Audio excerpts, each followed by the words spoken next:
Good afternoon to all of you. आज हम लोग फिर नेक्स्ट कुछ क्वेश्चन करेंगे जो कि लिक्विड रेशियो का है, और ये आई थिंक 4-5 क्वेश्चन हम लोग और करेंगे। उसके बाद हम लोग का कम्प्लीटली लिक्विड रेशियो कंप्लीट हो जाएगा। करंट रेशियो का जितना भी क्वेश्चन था ऑलमोस्ट जो इंपॉर्टेंट था वो हम लोग कवर कर चुके हैं। वीडियो में आप देख सकते हैं 1 2 3 4 में। आज हम लोग का वीडियो नंबर 5 है, या क्लास 5 बोल सकते हैं। बेसिकली आज हम लोग 5 अभी क्वेश्चन करेंगे जो कि वो लिक्विड रेशियो का है, जिसमें कि क्वेश्चन नंबर 29, 31, 32, 34 और 33 भी कर सकते हैं। जिसमें कि क्वेश्चन नंबर 32 और 33 में हम लोग एक नया कॉन्सेप्ट सीखेंगे, और नया कॉन्सेप्ट मीन्स नया फार्मूला, और वो फार्मूला कहीं ना कहीं आने वाले जो भी रेशियो होगा उसमें कहीं ना कहीं वो यूज होगा, और काफ़ी इंपॉर्टेंट फार्मूला है। बहुत बच्चों को तो पता ही नहीं रहता कि उस फार्मूला में कौन कौन सा आइटम आता है और कौन सा नहीं आता। हालांकि बहुत सिंपल है, 2 ही आइटम आता है बस, सिंपल। बट फिर भी काफ़ी लोगों को कन्फ्यूजन रहता है। तो सबसे पहले हम लोग क्वेश्चन नंबर 29 करेंगे, जो कि वो इंक्रीज और डिक्रीज वाला था, जैसा कि हम लोग कल किए थे लास्ट क्वेश्चन में, लास्ट वाली वीडियो में लास्ट क्वेश्चन था। वो था हम लोग का करंट रेशियो का था। इसमें था आपका क्विक रेशियो। आपको ऑलरेडी क्विक रेशियो दिया हुआ है क्वेश्चन में, 2 ट्रांजेक्शन दिया हुआ है। उस ट्रांजेक्शन के बेसिस पर आपको बताना है कि क्या इस ट्रांजेक्शन के बेसिस पर जो मेरा रेशियो दिया हुआ जो ऑलरेडी गिवन है, क्या वो बढ़ा या फिर घटा या फिर कोई चेंज नहीं हुआ। तो चलिए हम लोग देखते हैं। तो सबसे पहले क्वेश्चन नंबर 29 छोटा है, जल्दी होगा। क्वेश्चन नंबर 29 में आपका दिया हुआ क्विक रेशियो ऑलरेडी दिया हुआ है। क्विक रेशियो 1:1 ऑलरेडी गिवन है। तो जैसा कि हम लोग डिस्कस किए थे पहले कि जब भी इस टाइप का रेशियो देगा और बोलेगा कि बताइए इस पर्टिकुलर ट्रांजैक्शन की वजह से मेरा ये रेशियो जो दिया हुआ ये बढ़ेगा या घटेगा, तो हम लोग बोले थे, जैसा आपको बताया गया था कि जो भी देगा रेशियो इरिस्पेक्टिव हम लोग को 1 लाख का बेस लेके चलना है। अब सब्जेक्ट की ये भी देखना है कि जो ट्रांजैक्शन दिया है तो क्या उसमें जो अमाउंट हम ले रहे हैं 1 लाख बेस उससे ज़्यादा है कि कम है। तो 2 ही ट्रांजैक्शन, जिसमें से एक तो 3,000 का है और दूसरा है 50,000 का, मतलब जो हम लोग लिमिट ले रहे हैं वो उसके अंदर ही है, तो कोई दिक्कत नहीं है। तो हम लोग यहाँ पे बाय डिफ़ॉल्ट अगर चलें तो 1 लाख बाई 1 लाख हम लोग लेकर चल सकते हैं बिना कोई दिक्कत का, ठीक है। क्योंकि अपने अगर घटाना भी होगा या जोड़ना भी होगा तो जोड़ने में तो कोई दिक्कत नहीं है, घटाना भी अगर होगा तो आराम से हम 50,000 घटा सकते हैं, और घटाने के बावजूद भी जो मेरा फिगर आएगा वो मेरा प्लस में आएगा, तो कोई तरह का किसी तरह का कोई इशू नहीं होगा। चलिए पहला वाला देखते ट्रांजेक्शन क्या है। सबसे पहला ट्रांजेक्शन है included in trade payable was bills payable. Included in trade payable was bills payable है, दोनों एक ही नेचर का। Of 3,000 was meet on maturity. Meet on maturity का मतलब होता है कि ड्यू डेट पर पेमेंट कर देना। ड्यू डेट पर पेमेंट कर देना। मीट ऑन मैच्योरिटी मतलब जो डेट सामने वाला बोला गया था कि भैया इस डेट में तो हम पेमेंट कर देंगे, और एग्जैक्टली उसी डेट पर वो पेमेंट किया। अगर 30 अक्टूबर का डेट लिखा हुआ है या देने का बात है तो 30 अक्टूबर को एग्जैक्टली वो पेमेंट किया, उसी को बोलते हैं मीट ऑन मैच्योरिटी। तो क्वेश्चन में बोला कि ट्रेड पेबल में एक अमाउंट था 3,000 का, जो कि उस ट्रेड पेबल के अंदर था बिल्स पेबल। उसमें 3,000 का अमाउंट था, वो मैच्योरिटी पर मीट हो गया, मतलब कि जिस दिन देना था वो हम उस दिन पेमेंट दे दिए। तो अब देखिए इसमें 2 तरह का इफेक्ट हुआ। पहला तो ट्रेड पेबल या बिल्स पेबल में अमाउंट इंक्लूड था और उसको मैच्योरिटी के टाइम हम दे दिए। तो जब मैच्योरिटी के टाइम दे दिए, पेमेंट कर दिए, तो पेमेंट हम लोग कैसे किए होंगे? आइदर कैश से किए होंगे या फिर बैंक से किए होंगे, जैसे कल किए थे। पेमेंट अगर किए हैं तो या तो कैश से या फिर बैंक से किए होंगे। तो ये तो पहला हो गया। क्या पेमेंट किए हैं? तो बिल्स पेबल पेमेंट किए। अब देखिए ये 2 आइटम तो हम लोग पकड़ में आ गया कि भाई 2 आइटम क्या था। तो एक तो था आपका कैश और बैंक, क्योंकि पेमेंट किए तो कैश और बैंक के माध्यम से पेमेंट किए होंगे, और दूसरा आपका बिल्स पेबल, क्योंकि किसको पेमेंट कर रहे हैं तो बिल्स पेबल को कर रहे हैं। अब कैश और बैंक से पेमेंट अगर किए होंगे तो ऑब्वियस सा बात है कि ये मेरा बैलेंस घटा होगा। और वहीं दूसरी साइड भी अगर चले तो बिल्स पेबल का भी जब आप पेमेंट करिएगा, जितना जिसको देना है अगर आप उतना उसको कुछ कम अगर पूरा देते तो पूरा बैलेंस कम करेगा, और अगर कुछ देते हैं तो जितना भी ड्यू है उसमें से कुछ तो कम कर ही देगा, जितना कि आप दीजिएगा पेमेंट। तो इन शॉर्ट अगर चले तो देखें कि दोनों ट्रांजेक्शन मेरा घट रहा है, दोनों आइटम मेरा घट रहा है। अब देखिए क्विक रेशियो का फॉर्मूला क्या था? क्विक रेशियो का फॉर्मूला होता है quick assets by current liability. Quick ratio का फॉर्मूला होता है, जैसे कि हम लोग कल डिस्कस किए थे, quick assets by current liability. Quick assets में हर तरह का एसेट आता है एक्सेप्ट इन्वेंट्री और प्रीपेड एक्सपेंस को छोड़कर। क्विक एसेट्स में हर तरह का एसेट्स आता है एक्सेप्ट इन्वेंट्री और प्रीपेड एक्सपेंस को छोड़कर। तो मतलब हर तरह का आ रहा है और वही दो आइटम अगर छोड़ देते हैं तो बाय डिफ़ॉल्ट कैश और बैंक तो मेरा आएगा, और कैश और बैंक तो वैसे भी लिक्विड एसेट होता है, इसको जब चाहे तब मेरे पास अवेलेबल रहता है। तो इसका मतलब कि अगर हम क्विक एसेट 1 लाख एज्यूम कर रहे हैं और उसमें से 3,000 रुपये हम कैश पे कर दे रहे हैं, तो मेरा क्विक एसेट जो है वो 3,000 से कम हो जा रहा है। ठीक है, अब आइए नीचे करंट लायबिलिटी में। करंट लायबिलिटी में अगर हम 1 लाख एज्यूम कर रहे हैं तो उसमें से भी हम 3,000 रुपये घटा देंगे। अब क्यों घटाएंगे? क्योंकि जो बिल्स पेबल होता है वो मेरा करंट लायबिलिटी का पार्ट होता है, और क्विक एसेट जो होता है वो मेरा इस रेशियो के हिसाब से होता, तो ये पार्ट है करंट एसेट्स का, बट अगर इस रेशियो के हिसाब से चले तो ये पार्ट है आपका क्विक एसेट्स का। तो दोनों आइटम लेके चल रहा है, दोनों आइटम है भी इसमें, इसलिए दोनों से वो माइनस हुआ। 97,000 डिवाइडेड बाई 97,000 अगर काटे तो अभी भी 1:1 आ रहा है, तो यहाँ पर हो गया नो चेंज। ठीक है, फिर से एक बार देखिए, क्विक रेशियो दिया हुआ था मेरा 1:1। ठीक है, हम लोग बाय डिफ़ॉल्ट अगर 1 लाख का बेस लेते हैं तो नीचे 1 हो गया तो 1 लाख, ऊपर भी हो गया 1 लाख। क्वेश्चन में था कि बिल्स ट्रेड पेबल में एक बिल्स पेबल मेरा 3,000 का इंक्लूड था, जो कि मैच्योरिटी पे मीट हो गया। मैच्योरिटी पे मीट होने का मतलब कि जिस दिन देना था पैसा हम उस दिन दे दिए। तो अब दो ट्रांजैक्शन इम्पैक्ट हुआ, एक तो कैश और बैंक इम्पैक्ट हुआ और दूसरा बिल्स पेबल इम्पैक्ट हुआ। कैश और बैंक क्या हुआ? घटा, क्योंकि हम पेमेंट किए, पैसा जा रहा है। और बिल्स पेबल भी घटा, क्योंकि जिसको दिए होंगे तो अपना बैलेंस से मेरा अपने बुक्स ऑफ अकाउंट में वो उतना बैलेंस कम कर लिया होगा।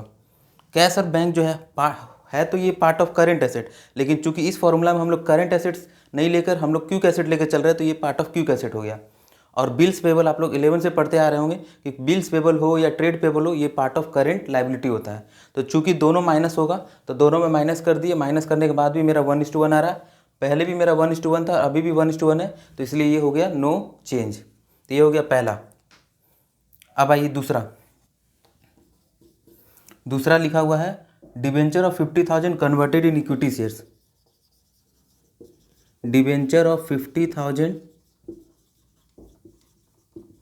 कन्वर्टेड इनटू इक्विटी शेयर्स, मतलब कि 50,000 का डिबेंचर को हम इक्विटी शेयर में कन्वर्ट करा लिए। अब ये जो डिबेंचर आप लोग पढ़िएगा टर्म 2 में, अभी टर्म 1 में आप लोग शेयर पढ़े होंगे और टर्म 2 में पढ़िएगा डिबेंचर। तो अगर देखा जाए तो डिबेंचर जो है ये एक पार्ट ऑफ लोन होता है, एक लोन का एक हिस्सा होता है, और ये जो लोन होता है ना ये लॉन्ग टर्म होता है। जब आप लोग हेडिंग सब हेडिंग पढ़े होंगे लॉन्ग टर्म लायबिलिटी होता है। जब आप लोग हेडिंग सब हेडिंग पढ़ेंगे तो वहाँ पर लगभग हर एक क्वेश्चन में डिबेंचर आपका आया होगा। तो जो डिबेंचर होता है वो आपका पार्ट ऑफ लोन होता है, एक लोन के जैसा होता है, जो कि कंपनी अपना डिबेंचर इशू करती है और पब्लिक से उतना पैसा लेती है। तो जब कभी भी कंपनी डिबेंचर इशू करती है तो कंपनी 1 दिन 2 दिन या साल भर के लिए नहीं करती, वो लंबे समय के लिए करती है। 5 साल, 7 साल, 10 साल, 20 साल, 5 साल, मतलब कुछ भी हो, साल भर से ज़्यादा का होता है, 1 साल से ऊपर का होता है। तो जैसे ही कोई भी लायबिलिटी अगर 1 साल से ऊपर हो गया तो वो मेरा हो जाता है part of non current liability, या इसको हम लोग बोल सकते हैं लॉन्ग टर्म लायबिलिटी। तो अब इन लोग क्या कर रहा है कि डिबेंचर था कंपनी के पास 50,000 का, उसको शेयर्स में कन्वर्ट करा दिया। जब आप लोग शेयर वाले चैप्टर पढ़ रहे हो तो यहाँ डिफरेंस आया होगा, एक तरफ शेयर का, एक तरफ डिबेंचर का। डिबेंचर को हम लोग इक्विटी शेयर में कन्वर्ट कर सकते हैं, बट शेयर्स को हम लोग डिबेंचर में कन्वर्ट नहीं कर सकते। ये ऑप्शन है अपने पास।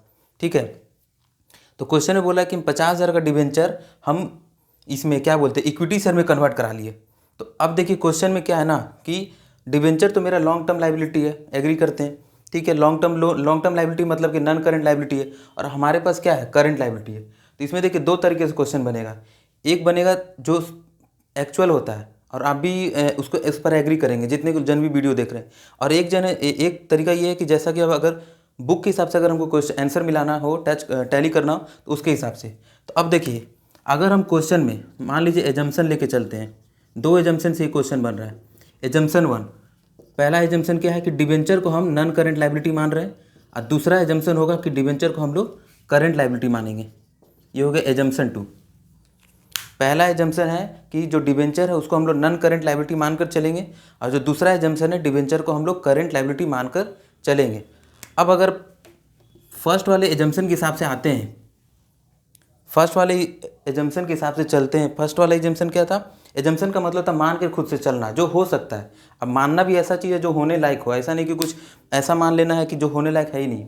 ठीक है, हम लोग डिबेंचर को नन करंट भी मान सकते हैं, करंट भी मान सकते हैं। अब अगर आप सोच रहे हैं कि नहीं ये डिबेंचर साल भर के अंदर पे होगा तो आप करंट लायबिलिटी मान लीजिए। अब आप सोच रहे हैं कि डिबेंचर नहीं साल भर के बाद पे होगा, आप नन करंट लायबिलिटी मान लीजिए, अगर क्वेश्चन में कुछ नहीं बोला है तो मान लीजिए कि क्वेश्चन अगर हम लोग लेकर चलते हैं कि नहीं डिबेंचर को हम लोग नन करंट लायबिलिटी मानते हैं तो क्या होगा। तो देखिए क्विक रेशियो कितना होगा, पहले तो हम लोग 1 लाख बाई 1 लाख माने थे।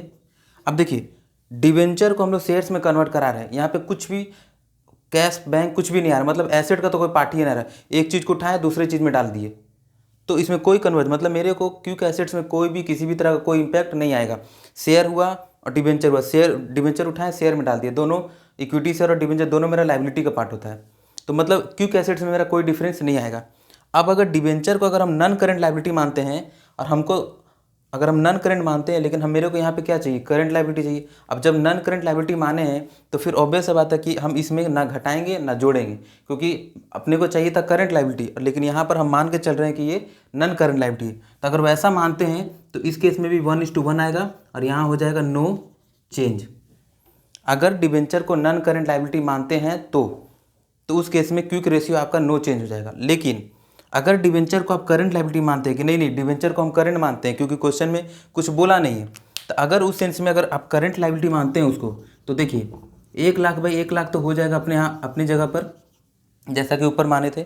अब अगर डिबेंचर को आप करंट लायबिलिटी मानते हैं, ठीक है, तो इसका मतलब जो डिबेंचर है आप उसको चेंज कर दे रहे इक्विटी शेयर में, मतलब चेंज करने मतलब इधर से उठा रहे हैं उधर डाल रहे हैं। तो इधर से उठाने का मतलब किसी में डाल रहे हैं तो जहाँ डालिएगा वहाँ बढ़ेगा, और जहाँ से आप उठा रहे निकाल रहे हैं वहाँ घटेगा। तो इसका मतलब कि करंट लायबिलिटी, अब चूंकि डिबेंचर को आप करंट लायबिलिटी माने हैं तो इसका मतलब 50,000 का करंट लायबिलिटी उठाएं और जाके शेयर्स में डाल दिए। तो शेयर्स में जब डाले हो तो शेयर्स आपका बढ़ गया होगा और इधर करंट लायबिलिटी आपका कम हो गया होगा। तो उस सेंस में अगर कम हो गया होगा तो हम यहाँ पे करंट लायबिलिटी को क्या करेंगे, कम कर लेंगे। तो कम करने के बाद मेरा कितना आएगा, 1 लाख बाई 50,000, ये आ जाएगा 2:1। और अगर आंसर के हिसाब से चले तो ये फाइनली फिर मेरा इंक्रीज हो रहा है। तो जो क्वेश्चन में बुक में जो आपका आंसर दिया है वो ये मानते हुए चला है कि करंट लायबिलिटी डिबेंचर जो मेरा है वो मेरा करंट लायबिलिटी है। तो अगर आप उसके हिसाब से चलिएगा तो आपका बुक के हिसाब से टैली करेगा, बट अगर कॉन्सेप्चुअली चलिएगा तो आपका फिर ये कॉन्सेप्चुअली अगर चलेंगे तो मेरा नो चेंज आएगा। तो ये थोड़ा सा क्वेश्चन हालांकि इंपॉर्टेंट नहीं था, बट चूंकि ये आंसर में थोड़ा कन्फ्लिक्टिंग था इस वजह से ये आपका इंपॉर्टेंट बन गया। अदरवाइज ये क्वेश्चन काफ़ी इंपॉर्टेंट नहीं था, एक तो छोटा भी था और इम्पॉर्टेंट भी नहीं था। ठीक है, अब हम लोग चलते हैं क्वेश्चन नंबर 31 की तरफ। जो इसमें तो कुछ नया सीखना नहीं है, बट फिर भी थोड़ा एक बना के देखते हैं कि कुछ अलग हो पाता है या नहीं।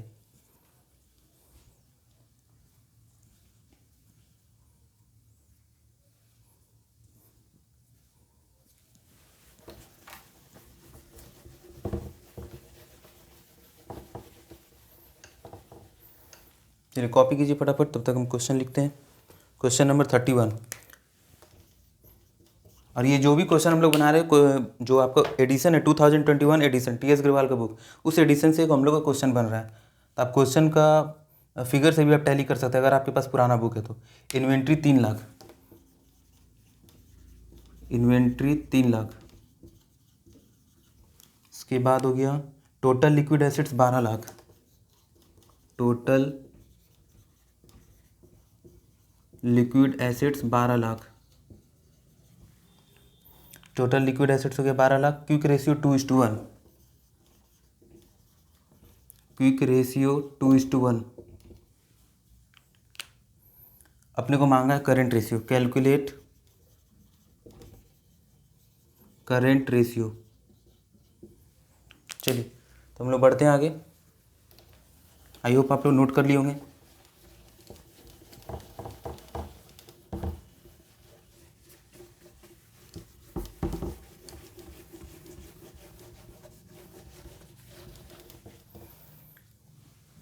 देखिए क्वेश्चन में इन्वेंट्री दिया हुआ है 3 लाख, टोटल लिक्विड एसेट दिया है 12 लाख, क्विक रेशियो दिया है 2:1 और फिर दिया आपका करंट रेशियो, करंट रेशियो निकालने बोला है। तो 3 आइटम दिया और 3 आइटम में एक आपका रेशियो दे दिया है। तो हम पहले भी डिफाइन कर चुके, बोल भी चुके कि जब भी किसी क्वेश्चन में अगर आइटम मांगे या कोई रेशियो मांगे, लेकिन उस रेशियो जो मांग रहा है उसके अंदर भी अगर कोई रेशियो देता है तो सबसे पहले उस रेशियो को तोड़िए, कुछ ना कुछ तो क्लू जरूर मिलेगा। अगर क्लू नहीं भी मिला तो कुछ ना कुछ इक्वेशन तो जरूर सेट हो जाएगा। तो चलिए सबसे पहले सॉल्यूशन स्टार्ट करने से पहले लिख लेते हैं। पहले मांगा क्या है, current ratio is equal to current assets by current liability. Formula लिख लिए, सबसे पहला काम है फॉर्मूला लिखना, उसके बाद आगे प्रोसीड करना। नोट नंबर 1, तो जब पहले क्विक रेशियो दिया है तो क्विक रेशियो को तोड़ते हैं।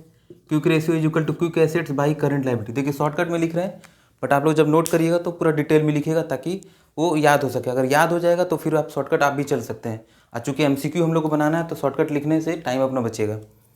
क्विक रेशियो दिया है हम लोग का 2:1, तो 2/1 हो गया। टोटल लिक्विड एसिड दे ही दिया है 12 लाख। क्विक एसिड्स को हम लोग लिक्विड एसिड्स भी बोलते हैं, 3 नाम है इसका। फिर करंट लायबिलिटी तो कहीं कुछ दिया नहीं, कोई दिक्कत नहीं, क्रॉस मल्टीप्लाई करिए। 2 × CL is equal to 1 × 12 lakh, तो 2CL इज इक्वल टू हो गया 12 लाख। इसको तोड़िए और CL इज इक्वल टू हो गया 12 लाख बाई 2, 6 लाख। तो मेरा एक चीज़ तो आ गया करंट लायबिलिटी। चलिए करंट लायबिलिटी लिख लेते हैं 6 लाख, और ये वर्किंग नोट नंबर 1। अब चाहिए हम लोग को करंट एसेट्स।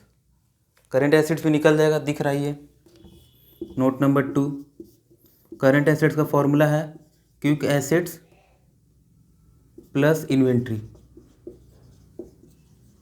अब देखिए कंफ्यूज मत नहीं होना है, करंट एसेट्स निकालना मतलब करंट एसेट्स में क्विक एसेट आता है और इन्वेंट्री भी आता है, क्योंकि inventory part of current asset होता है। या फिर आप एक और फॉर्मूला के हिसाब से चल सकते हैं, quick asset is equal to current assets minus inventory. Answer दोनों से आपका सेम आएगा, मिलाकर देख लीजिएगा। अगर हम लोग करंट एसेट्स का बात करें तो देखिए एक फॉर्मूला भी बन गया, आप लिख सकते हैं, इसको नोट डाउन कर सकते हैं अलग वाली सीट में। करंट एसेट्स का मतलब होता है जो क्विक एसेट है, जो एसेट को जल्दी कन्वर्ट कर सकते हैं कैश में, और उसमें फिर प्लस कर लीजिए इन्वेंट्री, क्योंकि अपने को करंट एसेट चाहिए। जब हम लोग क्विक एसेट निकालते हैं तो उस केस में करंट एसेट्स में से हम लोग इन्वेंट्री माइनस करते हैं। तो आप दोनों में से कोई भी फॉर्मूला उठा लीजिए, आंसर आपका बिल्कुल सेम आएगा, 1 रुपये का भी ऊपर नीचे नहीं होगा। तो चलिए हम लोग देखते हैं सेकंड वाले से ही। क्विक एसेट्स कितना दिया था, 12 लाख। करंट एसेट तो चाहिए, इन्वेंट्री देखिए दिया हुआ है 3 लाख। अब ये 3 लाख अगर इधर आ जाएगा तो 12 lakh plus 3 lakh is equal to current asset. तो करंट एसेट्स हो गया आपका 15 लाख। आप इस फॉर्मूला से भी चल सकते हैं। देखिए क्विक एसेट कितना था, 12 लाख, और इन्वेंट्री हो गया 3 लाख, तो 12 3 15 लाख, तो दोनों फार्मूला से सेम आएगा। अब देखिए आप इसको 2 फार्मूला नहीं बोल सकते, आप इसको एक ही फार्मूला बोलिए। वो अलग बात है कि एक ही फार्मूला को तोड़कर हम लोग 2 फार्मूला बना दिए, तो आपको 2 उस तरीके से याद नहीं रखना कि यार 2 फार्मूला। यहाँ मान के चलिए आप एक ही फार्मूला है, और अगर आप एक फार्मूला समझ गए तो आप उसी को प्लस माइनस करके इधर उधर करके दूसरा फार्मूला तीसरा फार्मूला बना सकते हैं। तो चलिए अपने करंट लायबिलिटी तो पहले आ गया था, करंट एसेट बाद में आया, तो 15 लाख। ये हो गया नोट नंबर 2। इसको अगर तोड़ते हैं तो 2.5:1 आएगा। और आंसर टैली कर लेते हैं। यस एग्जैक्टली 2.5 है। तो ये आपका छोटा क्वेश्चन था, ये भी इजी ही था, बस एक नोट नंबर 2 में थोड़ा कॉन्सेप्ट था। अब आज का जो सबसे इम्पॉर्टेंट क्वेश्चन है, question number 32 and 33। Important in the sense कि इसमें आप एक नया चीज़ सीखिएगा, और फिर वो जो रेशियो वो फार्मूला जो इसमें यूज होगा, वो फार्मूला आपको आने वाले कुछ क्वेश्चन में भी नज़र आएंगे। अमूमन उस क्वेश्चन में स्टूडेंट को कन्फ्यूजन होता है, बट फिर भी हम लोग अच्छे से सीखेंगे, कुछ कन्फ्यूजन वाली बात नहीं है। तो तब तक हम लोग क्वेश्चन लिख लेते हैं, छोटा ही क्वेश्चन है।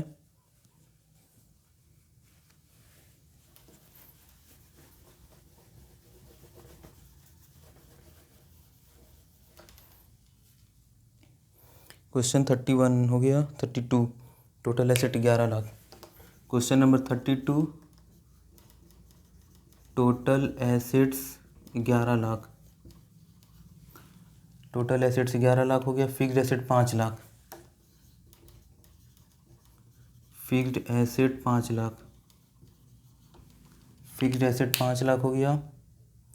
Capital employed 10 lakh. देखिए यही एक नया कॉन्सेप्ट है, कैपिटल एम्प्लॉयड। कैपिटल एम्प्लॉयड हो गया 10 लाख। कैपिटल एम्प्लॉयड 10 लाख हो गया। No long term investment. No long term investment. देखिए अगर स्पेलिंग अगर समझ में नहीं आ रहा होगा तो हम बोल बोल कर भी लिख रहे हैं, तो आप बोल कर ही समझ लीजिएगा अगर कहीं कुछ इधर उधर होगा तो। कैलकुलेट करेंट रेशियो, ठीक है, कैलकुलेट करेंट रेशियो, क्योंकि अपने पास टाइम कम है, तो अगर अच्छे से लिखेंगे तो फिर कॉन्सेप्ट रह जाएगा। और कॉन्सेप्ट रह जाएगा तो फिर दिक्कत है। तो चलिए हम लोग डिलीट करते हैं इसको।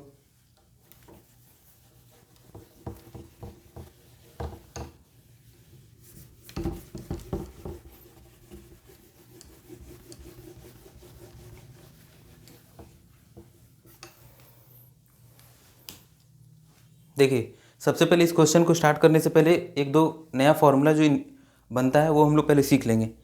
सबसे पहले देखिए इसमें एक वर्ड आ रहा है आपका नया। आप इसको पहले फॉर्मूला की सीट में देखिए, अभी फॉरगेट भूल जाइए कि क्वेश्चन हम लोग बना रहे हैं। अभी समझिए कि हम लोग जो नया फॉर्मूला इस क्वेश्चन में यूज होगा उसको उसके लिए डिस्कस कर रहे हैं। तो सबसे पहले इसमें देखिए टोटल एसेट्स हम लोग पहले भी देख चुके हैं कि total assets is equal to total liability. ये पहले भी हम लोग डील कर चुके हैं, ये नया नहीं है। अब अगर टोटल एसेट को तोड़ेंगे तो टोटल एसेट में क्या था मेरा, non current asset plus non current investment plus current asset. तीन आइटम को जोड़ेंगे तो टोटल एसेट बनता है। पहला है नन करेंट एसेट जो पहले के ज़माने में जिसको फिक्स्ड एसेट बोलते थे। फिर है आपका नन करेंट इन्वेस्टमेंट जो ऐसा इन्वेस्टमेंट जो कि हम लोग इन्वेस्टमेंट तो करते हैं लेकिन साल भर से ज़्यादा का के व्यू को लेते हुए करते हैं। फिर हो गया आपका करेंट एसेट। तो तीन तरह का एसेट को जोड़ते हैं तो मेरा बनता है टोटल एसेट। सेम वे में आपका टोटल लाइबिलिटी था। टोटल लाइबिलिटी क्या था आपका, shareholder fund plus non current liability plus current liability. Shareholder liability वाले में भी तीन आइटम जोड़ेंगे तो मेरा टोटल लाइबिलिटी आता है। तो ये कुछ नया नहीं है, ये हम लोग पहले भी डील कर चुके हैं। नया क्या है तो यहाँ पर ये है जो न्यू फार्मूला आप लोग को लिखना है। न्यू फार्मूला है आपका कैपिटल एम्प्लॉयड, ये है आपका न्यू फार्मूला। तो देखते हैं इसमें क्या होता है। कैपिटल एम्प्लॉयड का फॉर्मूला है तो लिखिए shareholder fund plus non current liabilities. ये दो आइटम को हम लोग जोड़ते हैं तो कैपिटल एम्प्लॉयड आता है। तो इस फॉर्मूला को अच्छे से याद रखना क्योंकि आगे आने वाले क्वेश्चन में भी यूज होगा। ठीक है, इसका जो मेन अपना रेशियो वहाँ तो यूज होगा ही होगा, ये दूसरे रेशियो में भी यूज होता है। तो कैपिटल एम्प्लॉयड का मतलब होता है वहाँ दो आइटम जोड़ेंगे, शेयर होल्डर फंड को नॉन करंट लायबिलिटी से जोड़ेंगे तो मेरा बनता है शेयर कैपिटल एम्प्लॉयड। अब देखिए इसमें कोई बाइफर्केशन नहीं है। अब शेयर होल्डर फंड कैसे आता है, तो इसको दो आइटम जोड़ते हैं तो शेयर होल्डर फंड आता है। एक आपका हो गया शेयर कैपिटल और इधर हो गया रिजर्व एंड सरप्लस, इधर हो गया आपका रिजर्व एंड सरप्लस। तो अगर कैपिटल एम्प्लॉयड का एक्चुअल फॉर्मूला देखिए तो वो है आपका shareholder fund plus non current liability. अब शेयर होल्डर फंड का में भी डायरेक्ट वो सिंगल आइटम नहीं है, वो दो आइटम को जोड़कर बनता है एक शेयर कैपिटल और प्लस रिजर्व एंड सरप्लस। ये दोनों को जोड़ते हैं तब तो जाकर वो मेरा शेयर होल्डर फंड बनता है। तो अब देखिए अगर आप इसको और थोड़ा एलोबरेट करके लिखिएगा अगर इसी रेशियो फॉर्मूला को, तो capital employed is equal to, capital employed क्या होता है अगर पूरे एक एक आइटम को तोड़ के लिखते हैं तो हो जाएगा आपका share capital plus reserve and surplus plus non current liabilities. अब नन करेंट लायबिलिटी को लॉन्ग टर्म लायबिलिटी भी बोलते हैं, यही चीज़ याद रखना है क्योंकि किसी क्वेश्चन में आपको नन करेंट लायबिलिटी नहीं बोलेगा, वो लॉन्ग टर्म लायबिलिटी बोल देगा, लॉन्ग टर्म डेब्ट बोल देगा, तो फिर दिक्कत हो जाएगा। तो लगेगा यार फॉर्मूला कुछ और पढ़े थे यहाँ तो कुछ और दे दिया। तो अब देखिए कैपिटल एम्प्लॉयड का दो फॉर्मूला अगर देखिएगा तो पहला तो स्ट्रेट फॉरवर्ड फॉर्मूला है कि भाई शेयर होल्डर फंड और नन करेंट लायबिलिटी को जोड़ दीजिए तो कैपिटल एम्प्लॉयड आ जाएगा। या फिर अगर आप उस सिंगल आइटम के हिसाब से चलते हैं तो कैपिटल एम्प्लॉयड का मतलब होता है, उसका फॉर्मूला है share capital plus reserve and surplus plus non current liability. तो तीन अलग अलग आइटम को जोड़ते हैं तब जाके मेरा शेयर कैपिटल एम्प्लॉयड निकलता है। तो बस ऑलमोस्ट ये हो गया, आप फटाफट फॉर्मूला नोट डाउन करिए फिर हम लोग क्वेश्चन करते हैं। तो चलिए ये देखते हैं क्वेश्चन में क्या मांगा है। करेंट रेशियो मांगा है तो पहले लिख लीजिए current assets by current liabilities. अब देखिए क्वेश्चन में ना करेंट एसेट दिया है ना करेंट लायबिलिटी दिया, कुछ नहीं दिया है, कोई दिक्कत नहीं है, कुछ ना कुछ तो निकल ही जाएगा। तो चलिए यहाँ से स्टार्ट करते हैं, तब तक आप लोग उधर लिखिए। सबसे पहले तो टोटल एसेट दिया है तो ये फॉर्मूला यूज करिए, total assets is equal to total liability. ठीक है, तो टोटल एसेट अगर 11 लाख है तो ऑब्वियस सा बात है कि जो टोटल लायबिलिटी होगा ये भी मेरा 11 लाख होगा, क्योंकि जितना एसेट साइड टोटल होता है उतना ही सेम टोटल मेरा लायबिलिटी साइड भी होता है, तभी जाके मेरा बैलेंस शीट टैली करता है। तो ये पहला नोट था आपका कि टोटल एसेट अगर 11 लाख है तो ऑब्वियस सा बात है कि टोटल लायबिलिटी भी मेरा 11 लाख बनेगा। अब आइए, इतना करने के बाद भी अभी कुछ नहीं हम लोग को मिला, कोई दिक्कत नहीं है। अब आइए नोट नंबर 2। अब देखिए अपने को क्या चाहिए, करंट एसेट चाहिए। तो करंट एसेट जो निकलेगा वो कहीं ना कहीं टोटल एसेट्स वाले ही फॉर्मूला से निकलेगा कि भाई टोटल एसेट में क्या क्या आता है ये चेक कर लेना है, और जो भी आता है तो क्या उसमें सब आइटम दिया हुआ है या कुछ आइटम मिसिंग है।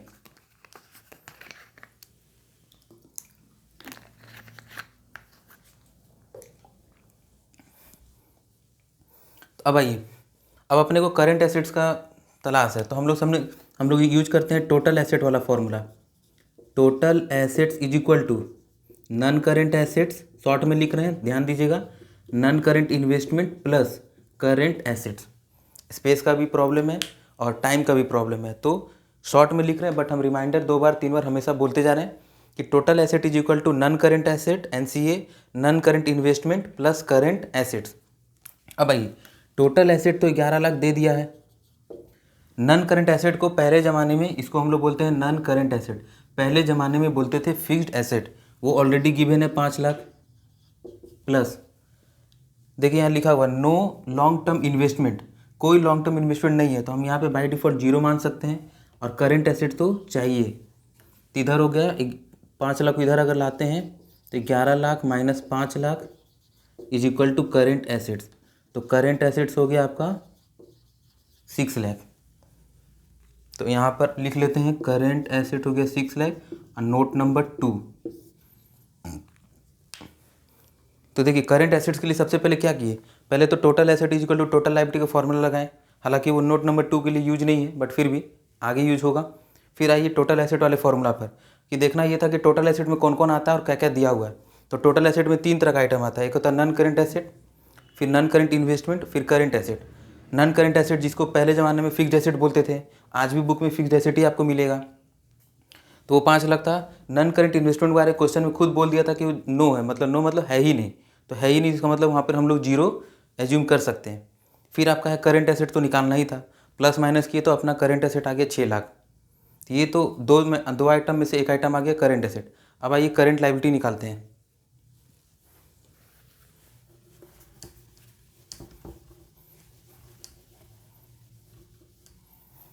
देखते हैं करंट लायबिलिटी कैसे निकलेगा। नोट नंबर 3, अभी हम ये रब नहीं किया, आप लोगों का कोई लिखा नहीं तो आप लिख सकते हैं। अब ये नोट नंबर 3 हम लोग को चाहिए था करंट लायबिलिटी, तो यहाँ पे वही सेम फॉर्मूला लगाएंगे। Total liability is equal to क्या था, shareholder fund plus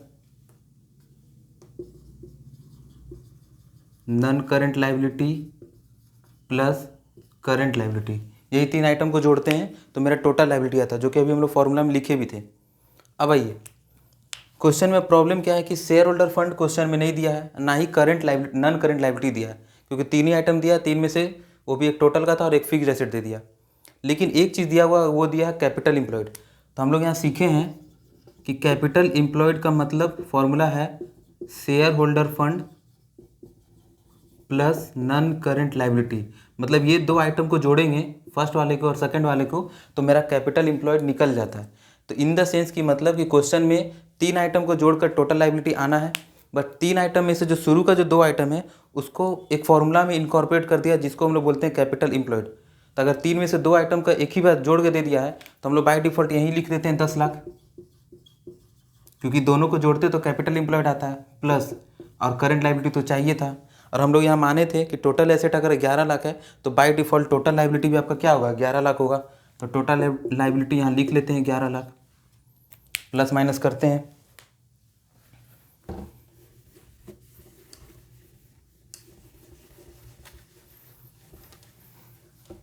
plus minus करिए तो आ जाएगा आपका करंट लायबिलिटी जो है वो आपका आ जाएगा 1 लाख।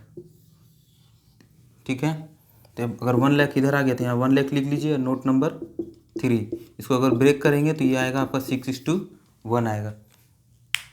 ठीक है, तो आपका जो इसमें मेन जो क्वेश्चन है, मेन जो प्रॉब्लम था वो आपका कैपिटल एम्प्लॉयड में था। पहली बात कि वो नया फॉर्मूला था। दूसरी बात, जब हम लोग टोटल लायबिलिटी निकालने जाएंगे और टोटल लायबिलिटी में जब अपने को करंट लायबिलिटी चाहिए तो करंट लायबिलिटी के लिए वहाँ 3 आइटम था, shareholder fund, non current liability और करंट लायबिलिटी। अब शेयर होल्डर फंड और नॉन करंट लायबिलिटी अलग अलग नहीं दिया है, लेकिन उस दोनों को अगर जोड़ते हैं तो दोनों को जोड़ने से मेरा जो आता है उसको बोलते हैं कैपिटल एम्प्लॉयड। तो अगर 3 में से 2 आइटम को जोड़ के दिया है और एक निकालना ही है और एक टोटल दे ही दिया है, तो ऑब्वियस बात है कि हम लोग फिर प्लस माइनस करेंगे तो जो निकालना होगा वो हम लोग ईजिली निकाल सकते हैं। तो इस सेंस में अपना करंट लायबिलिटी 1 लाख आ गया और करंट एसेट 6 लाख था, तो उसको डिवाइड किए तो वो आपका हो गया 6:1 हो गया। तो एक इम्पॉर्टेंट क्वेश्चन था MCQ के हिसाब से, क्योंकि MCQ में अगर आना होगा तो इसी टाइप का कुछ कैपिटल एम्प्लॉयड डाल देगा या कुछ कुछ डाल देगा जो कि थोड़ा सा टिपिकल है, अनलेस एंड अनटिल आसान क्वेश्चन मुश्किल है आना। अब सेम क्वेश्चन हम लोग 33 भी करेंगे, थोड़ा सा आइटम डिफरेंट है बट कॉन्सेप्ट यही है आपका। तो चलिए तब तक क्वेश्चन लिखते हैं।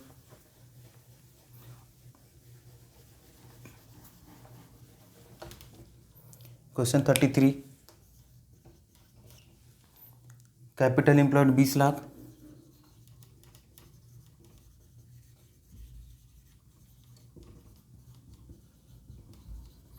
Capital employed 20 lakh, fixed asset 14 lakh,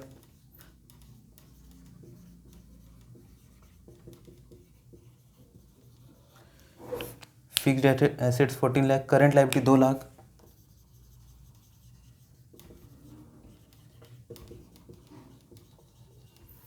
current liability हो गया आपका 2 lakh. No long term investment यहाँ भी बोल दिया है, कोई प्रॉब्लम नहीं है।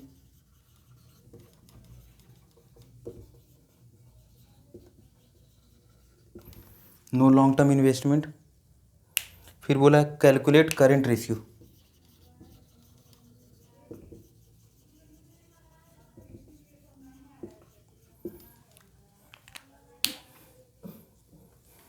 अच्छा एक चीज़ और देखिए, बुक में भी आपका हिंट में फॉर्मूला दिया हुआ है, तो मेरा रिकमेंडेशन यही रहेगा कि आप अलग अलग फार्मूला के पीछे मत जाइए, आप एक फार्मूला उठाइए, उसी को डिराइव कर करके प्लस माइनस इधर उधर कर करके फार्मूला बनाइए।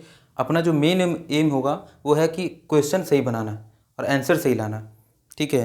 क्योंकि अगर आप ढेर सारे फार्मूला में जाइएगा तो एक तो ऐसे ही कॉम्प्लिकेटेड ये चैप्टर है ढेर सारा फार्मूला की वजह से, और अगर आप फार्मूला के अंदर भी फार्मूला जाइएगा तो और ये काफ़ी कॉम्प्लिकेटेड हो जाएगा। तो मेरा रिकमेंडेशन यही रहेगा कि आप बुक में जो दिया सही दिया, गलत नहीं है, लेकिन एक्स्ट्रा फार्मूला की तरफ तभी जाइए जब लगे कि नहीं अब तो पुराने वाले फार्मूला से कुछ नहीं हो पाएगा, तभी आप नए फार्मूला की तरफ जाइए। और अगर हो रहा है बन रहा है तो फिर मेरा तो यही है कि आप इसी फार्मूला पे रह जाइए, क्योंकि अपना जो मेन एम है वो है क्वेश्चन को कंप्लीट करना। और MCQ जब से आया तब से तो और मतलब समझिए प्रायोरिटी में एम हो गया। अभी तक तो था कि चलो क्वेश्चन सॉल्व करना था, लेकिन अब तो सॉल्व नहीं करना, अब तो आंसर ही सही लाना है। तो फार्मूला याद रखे भी क्या होगा जब जो यूज नहीं होना है, तो वैसे ही फार्मूला यूज करना है, याद रखना है। जो एक फार्मूला याद रखे तो 1 से 2, 2 से 3 हो जाए। चलिए इसमें देखते हैं। कैपिटल एम्प्लॉयड दिया हुआ 20 लाख, फिक्स्ड एसेट दिया है 14 लाख, करंट लायबिलिटी दिया है 2 lakh, no long term investment, कोई किसी भी तरह कोई लॉन्ग टर्म इन्वेस्टमेंट नहीं है, और अपने से मांगा है करंट रेशियो, तो कोई दिक्कत नहीं। चलिए current ratio is equal to current assets by current liability. 2 item चाहिए जिसमें एक आइटम तो ऑलरेडी गिवन है, करंट लायबिलिटी मेरा 2 लाख ऑलरेडी गिवन है, तो अपने को कोई दिक्कत ही नहीं हुआ और काम हम लोग आसान हो गया। लेकिन करंट एसेट्स तो भाई निकालना पड़ेगा, देखते हैं करंट एसेट्स कैसे निकल पाता है। कैपिटल एम्प्लॉयड दिया 20 लाख, फिक्स्ड एसेट दिया 14 लाख, करंट लायबिलिटी दिया 2 लाख, कैसे निकलेगा? तो देखिए इस क्वेश्चन में टोटल एसेट कितना है ये तो नहीं दिया है, लेकिन इनडायरेक्टली हम पता कर सकते हैं कि टोटल लायबिलिटी कितना होगा, मतलब कि लायबिलिटी साइड का टोटल कितना होगा ये हम इनडायरेक्टली पता कर सकते हैं, ठीक है। एसेट्स का पता नहीं कर पाएंगे क्योंकि एसेट्स का प्रॉपर इन्फॉर्मेशन नहीं दिया है, लेकिन लायबिलिटी का प्रॉपर इन्फॉर्मेशन दिया है, और उस इन्फॉर्मेशन के बेसिस पर हम लोग टोटल लायबिलिटी कितना होगा ये हम लोग निकाल सकते हैं। पिछले वाले क्वेश्चन में क्या था कि टोटल एसेट दे दिया था, तो बाय डिफॉल्ट हम टोटल एसेट जितना दिया था टोटल लायबिलिटी उतना मान लिए, बट इस क्वेश्चन में टोटल एसेट भी नहीं दिया है और ना ही टोटल लायबिलिटी दिया है, तो फिर बड़ा मुश्किल है मानना। लेकिन एक होप है कि चलो ठीक है, टोटल एसेट तो निकलना मुश्किल है, किधर से भी कुछ भी कर लीजिए, कोई भी फॉर्मूला लगा लीजिए, वो मुश्किल है, बट टोटल लायबिलिटी आपका निकल जाएगा। देखिए टोटल लायबिलिटी कैसे निकलता है। चलिए वर्किंग नोट नंबर 1 हम लोग सीखे हैं कि total liability is equal to shareholder fund plus non current liability plus current liability, ये हम लोग फॉर्मूला सीखे हैं अभी तक। और हम लोग ये भी सीखे हैं कि शेयर होल्डर फंड और नन करेंट लाइबिलिटी को अगर जोड़ते हैं, शेयर होल्डर फंड और नन करंट लाइबिलिटी को जोड़ते हैं तो मेरा क्या निकलता है, मेरा निकलता है कैपिटल एम्प्लॉयड। अभी हम लोग ताज़ा ताज़ा सीखें, मतलब कि दो आइटम को जोड़ देते हैं, शेयर होल्डर फंड को और नन करेंट लाइबिलिटी को अगर जोड़ देते हैं तो वो मेरा दो आइटम को जोड़ते हैं तो एक आइटम बनता है जिसको बोलते हैं कैपिटल एम्प्लॉयड। और इत्तेफाक से देखिए कैपिटल एम्प्लॉयड हम लोग का गिवन है, कैपिटल एम्प्लॉयड हम लोग का गिवन है 20 लाख। मतलब कि शेयर होल्डर फंड और नन करेंट लाइबिलिटी को अगर जोड़ देते हैं तो दोनों का प्लस जो आता है वो है 20 लाख। हम लोग का जो मेन एम है वो है टोटल लाइबिलिटी निकालना। तो भाई 3 आइटम में तो 2 आइटम का तो जोड़ के दे दिया। अब चलिए पता करते हैं कि करंट लाइबिलिटी है क्या। हाँ, करंट लाइबिलिटी भी है 2 लाख, तो करंट लाइबिलिटी भी 2 लाख लिख दिए। तो 20 लाख और 2 लाख जोड़ें तो मेरा कितना आ गया, 22 लाख। 20 लाख और 2 लाख को जोड़े तो मेरा आ गया कितना, 22 लाख। मतलब कि मेरा टोटल लाइबिलिटी है 22 लाख। अब देखिए पिछले वाले क्वेश्चन में क्या था कि टोटल एसेट गिवन था, इस क्वेश्चन में टोटल एसेट गिवन था तो टोटल लाइबिलिटी तो हम एज्यूम करके बना लिए। लेकिन इस क्वेश्चन में आपको ना टोटल एसेट दिया है ना टोटल लाइबिलिटी दिया। हाँ, टोटल लाइबिलिटी का आपको कुछ इन्फॉर्मेशन दे दिया है, उस इन्फॉर्मेशन को यूज करते हुए हम लोग टोटल लाइबिलिटी निकाल लिए। अब जैसे ही टोटल लाइबिलिटी निकाल लिए तो हम लोग ये मान सकते हैं कि अगर टोटल लाइबिलिटी 22 लाख है तो बाय डिफ़ॉल्ट टोटल एसेट्स भी हमारा क्या होगा, 22 ही लाख होगा। क्योंकि अगर आप बैलेंस शीट बनाए होंगे काफ़ी सारा तो देखे होंगे कि एसेट जितना होता है उतना ही लाइबिलिटी होता है, ना 1 रुपये का ज़्यादा होगा ना 1 रुपये का कम होगा। 1 रुपये तो काफ़ी दूर है, पैसा का भी डिफरेंस नहीं आएगा। तो अगर टोटल लाइबिलिटी 22 लाख है तो ऑब्वियस बात है कि टोटल एसेट भी आपका 22 लाख बनेगा। तो ये नोट 1 था, इसको आप नोट 2 कह सकते हैं। अब देखिए टोटल लाइबिलिटी पता कर लिए, उसके बेसिस पर टोटल एसेट भी पता कर लिए। लेकिन मेरा प्रॉब्लम अभी भी ये है कि करंट एसेट्स पता नहीं हुआ है। कोई दिक्कत नहीं, जब यहाँ तक आ गया तो हम लोग करंट एसेट भी पता करेंगे। नोट नंबर 3, तो चलिए टोटल एसेट वाला फॉर्मूला लगाते हैं। Total asset is equal to non current asset plus non current investment plus current asset. अभी हम लोग सीखे हैं कि एसेट्स को जोड़ना है तो नन करेंट एसेट को जोड़िए, नन करेंट इन्वेस्टमेंट को जोड़िए और करेंट एसेट्स को जोड़िए। नन करेंट एसेट्स को हम लोग क्या बोलते हैं, फिक्स्ड एसेट भी बोलते हैं, ये याद रखना है क्योंकि ये बिल्कुल नया है सभी के लिए। तो आइए टोटल एसेट हम लोग 22 लाख मान ही चुके हैं ऊपर में। नन करेंट एसेट मतलब फिक्स्ड एसेट, फिक्स्ड एसेट मेरा 14 लाख दिया है प्लस नन करेंट इन्वेस्टमेंट, यहाँ बोल ही दिया कि नन करेंट इन्वेस्टमेंट मेरा क्या है, जीरो, नो मतलब जीरो, ठीक है। और हम लोग को क्या चाहिए था, करेंट एसेट चाहिए था। अब 14 लाख अगर उधर है इक्वल टू को तो इधर लाएंगे तो वो माइनस हो जाएगा। तो 22 लाख में से 14 लाख माइनस होगा इज इक्वल टू सी ए। तो करेंट एसेट्स हो गया आपका 8 लाख, ठीक है। अब यहाँ पे करंट एसेट 8 लाख लिख लीजिए और नोट नंबर 3 लिख लीजिए। अब इसको काटिएगा तो ये आएगा 4:1 आएगा, ठीक है। तो ये भी इम्पोर्टेंट क्वेश्चन कहीं कैटेगरी में मान के चलिए, क्योंकि यहाँ पे देखिए एक आइटम से दूसरा आइटम और दूसरा से तीसरा आइटम निकल रहा है, तो एग्जाम के पॉइंट ऑफ व्यू से तो इम्पोर्टेंट माना जाएगा।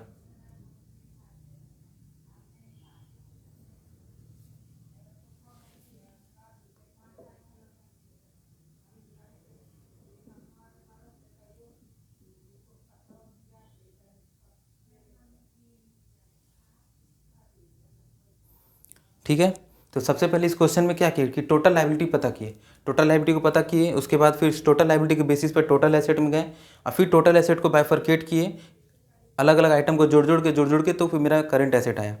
अब टोटल लाइबिलिटी में जब हम लोग गए थे तो 3 आइटम जोड़ना था, shareholder fund, non current liability और फिर current liability. Shareholder fund और नन करंट लाइबिलिटी दोनों नहीं था, लेकिन अगर दोनों को अगर जोड़ते हैं तो मेरा आता है कैपिटल एम्प्लॉयड। तो दोनों का जोड़ मतलब 3 में से 2 आइटम का जोड़ आपको दे दिया था तो लिख दिए, और करंट लाइबिलिटी तो आपको अलग से बोल ही रहा था 2 लाख, तो फिर दोनों को जोड़ दिए तो मेरा टोटल लाइबिलिटी आ गया। अब टोटल लाइबिलिटी जितना आया तो टोटल एसेट भी उतना ही होगा। फिर जब टोटल एसेट पता चल गया तो फिर टोटल एसेट को फिर बाइफरकेट किए कि भाई इसके अंदर 3 आइटम आता है, non current asset, non current investment और फिर current asset. Non current asset को हम लोग बोलते हैं फिक्स्ड एसेट, जो कि आपका गिवन था। नन करेंट एसेट भी आपका गिवन था, लेकिन वो अमाउंट में नहीं था, वो नो बोल के था, मतलब था ही नहीं, तो हम लोग जीरो मान लिए। और करंट एसेट तो बाकायदा हम लोग को निकालना ही था तो वो ले लिए, तो प्लस माइनस किए तो हो गया मेरा 8 लाख, और इधर रेशियो में अगर उतारे फॉर्मूला में तो हो गया आपका 4:1। तो ये इंपॉर्टेंट क्वेश्चन है एग्जाम के पॉइंट ऑफ व्यू से। अब देखिए क्वेश्चन नंबर 34 और 35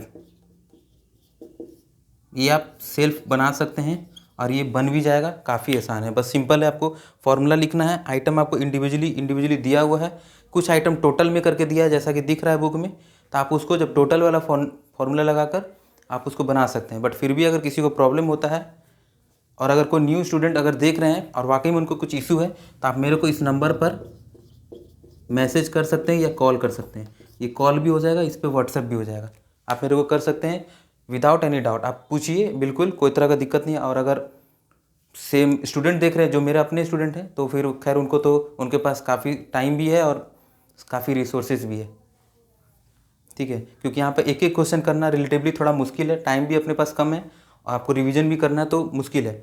आगे आने वाले जितने भी वीडियो हैं, अगर उस समय तो टाइम काफ़ी रहेगा टर्म 2 के लिए, तो मेरा पूरा कोशिश रहेगा कि जो भी हम लोग चैप्टर डील करें ऑनलाइन, वो हम लोग पूरा डिटेल में डील करें और ईच एंड एवरी क्वेश्चन बना सके टू द एक्सटेंट कि मेरे साइड से पॉसिबल हो और टू द एक्सटेंट कि आपके साइड से देखना पॉसिबल हो। चलिए, तो इस तरीके से हम लोग का लिक्विडिटी रेशियो कंप्लीट हो गया। तो जैसा कि हम लोग फर्स्ट क्लास में डिस्कस किए थे कि 4 ही रेशियो हम लोग को बेसिकली पढ़ना है। पहला लिक्विडिटी रेशियो, फिर सॉल्वेंसी रेशियो, फिर टर्नओवर रेशियो और लास्ट था आपका प्रॉफिटेबिलिटी रेशियो। 4 में था पहला आपका लिक्विडिटी, जिसमें से 2 रेशियो आता है, करंट रेशियो और लिक्विड रेशियो, जो हम लोग कंप्लीट कर चुके हैं और अच्छे से कंप्लीट कर चुके हैं। उसके बाद हम लोग स्टार्ट करेंगे प्रॉफिटेबिलिटी रेशियो। आसान भी है, थोड़ा कॉम्प्लिकेटेड है बट आसान है।